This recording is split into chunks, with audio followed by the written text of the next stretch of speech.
সামাজিক যোগাযোগ মাধ্যমে ছড়িয়ে পড়া একটি ভিডিওতে দাবি করা হয় গাজীপুরে আওয়ামী লীগ নেতার মেয়েকে অপহরণ করে ধর্ষণ ও হত্যা করেছে বিএনপির নেতাকর্মীরা।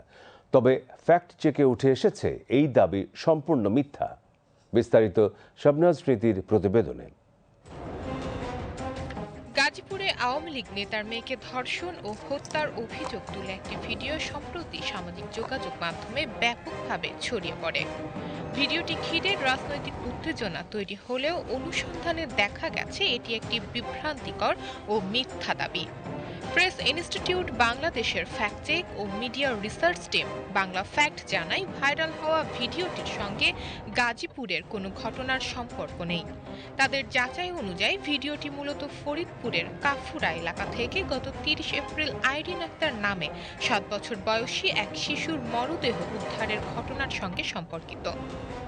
এই ঘটনায় কোনো রাজনৈতিক দলের সংশ্লিষ্টতা পাওয়া যায়নি বলে নিশ্চিত করেছেন ফরিদপুর কোতোয়ালী থানার ভারপ্রাপ্ত কর্মকর্তা মাহমুদুল হাসান। অর্থাৎ বিএনপি নেতাকর্মীদের জড়িত থাকার দাবি সম্পূর্ণ ভিত্তিহীন।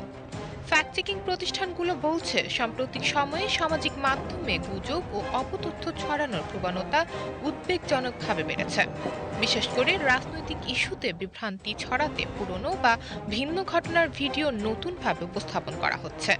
বাংলা ফ্যাক্ট জানায়, তারা নিয়মিত শত শত ভুয়া তথ্য যাচাই করে সঠিক তথ্য তুলে ধরছে এবং জনগণকে সচেতন করার কাজ করছে।